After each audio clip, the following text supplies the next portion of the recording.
तर आपण आता टाकतोयच.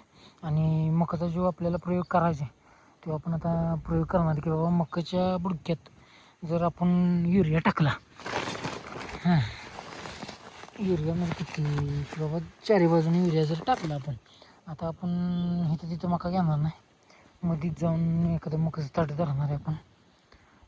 तर आपण ही ताट धरूया, तशी बघा ही ताट आपण धरूया.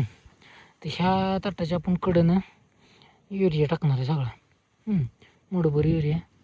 तर आपल्याला वाटतं आहे की ही मका जळून जाईल, मका काही नीट येणार नाही, पण तरी पण आपण बघूया की ह्या मकाला काय होते.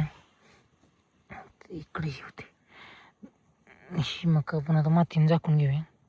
तर ह्याच्याकडनं आपण टाकला युरिया मुठभर युरिया टाकला आहे ना. आता ही ओळखून यावं आपल्याला म्हणून आपण ह्याच्याकडेला 2-3 दगड ठेवूया, अशी उभी करूया, म्हणजे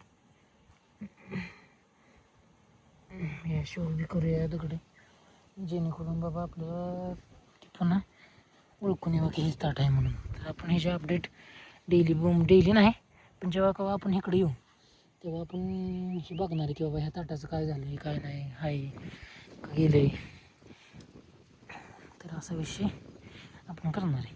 तर ह्याला बघा आपण असं केलं आहे, आणि हिथनं आपण इथं थोडंसं आत आहे.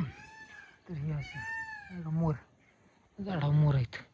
तर ह्या ताटाची आपण अपडेट घेत राहणार आहे, आणि आपण बघूया की बाबा काय होते ह्यात, किंवा काय वेगळं होणार आहे, जळतीया का चांगल्या जोमानं वाढत्या. माझं तर म्हणजे मला तर शक्यता वाटते की जळून जाईल.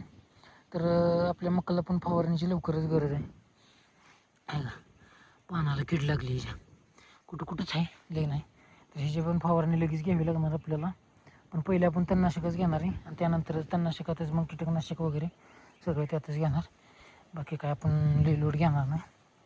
तर हिथनं बघा आपल्याला ती ताट दिसते, तुम्हाला दिसते की नाही, ओके ही ताट आहे. तर ह्याची अपडेट तुम्हाला देतच राहीन. आणि आता आपण वर राहणारी